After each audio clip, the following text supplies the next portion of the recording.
Saat tengah malam menjelang, Rina menyesap kopi panas di kedai kecil dekat kaki Gunung Lawu. Ia adalah wartawan muda yang mencari cerita unik untuk koran lokal.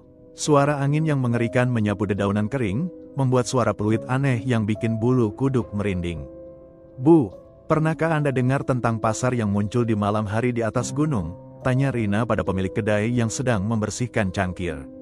Wajah nenek tua itu tiba-tiba memucat. Ia melihat sekeliling dengan waspada sebelum mendekatkan wajahnya ke telinga Rina. "Jangan pernah mencoba mencari pasar itu, nak. Orang-orang menyebutnya pasar hantu Gunung Lawu, hanya muncul saat bulan purnama dan hanya bisa dilihat oleh mereka yang membawa beban dosa di hati." Namun rasa ingin tahu Rina terlalu besar. Malam itu tepat bulan purnama, ia memutuskan untuk naik ke lereng tengah gunung sendirian.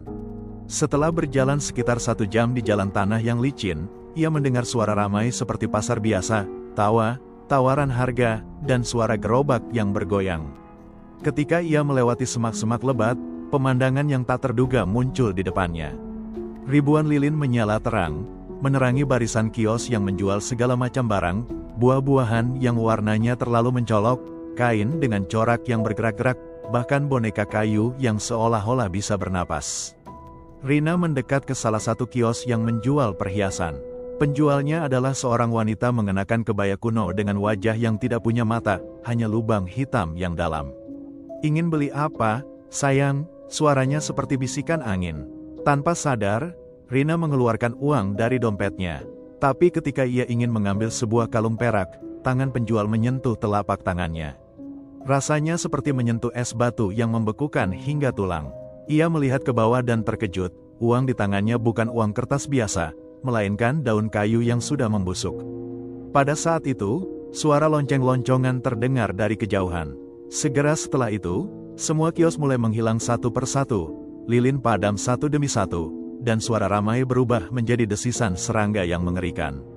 Rina melihat sekeliling, dia sendirian di tengah hutan yang pekat, dengan hanya sinar bulan yang menerangi jalan. Ia berlari sesuka hati tanpa tahu arah, sampai akhirnya menemukan jalan kembali ke kedai kecil.